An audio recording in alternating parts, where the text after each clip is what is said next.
وعنده مفاتح الغيب لا يعلمها إلا هو ويعلم ما في البر والبحر وما تسقط من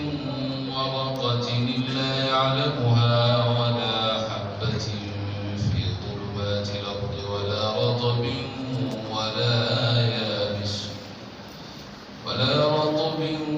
ولا يابس إلا في كتاب مبين وهو الذي يتوفاكم بالليل ويعلم ما جرحتم بالنهار ثم يبعثكم فيه ليقضى أجل مسمى ثم إليه مرجعكم ثم ينبئكم بما كنتم تعملون وهو القاهر فوق عباده ويرسل عليكم حفظة حتى إذا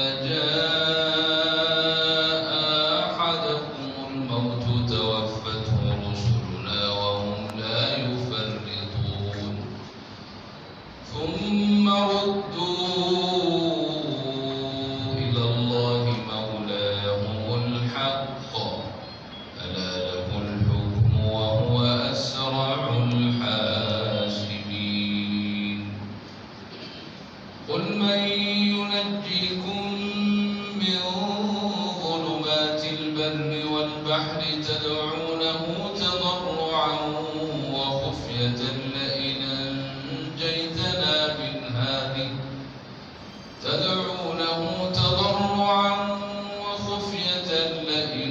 أنجيتنا من هذه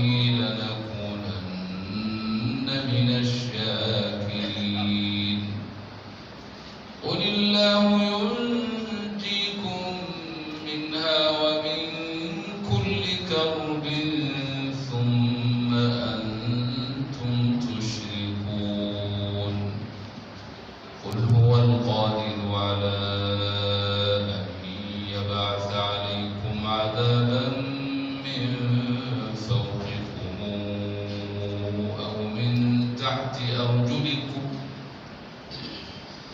أو من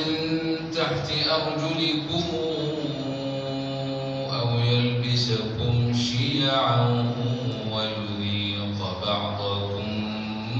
بأس بعض انظر كيف نصرف الآيات لعلهم يفقهون وكذب به قومك وهو الحق قل لست عليكم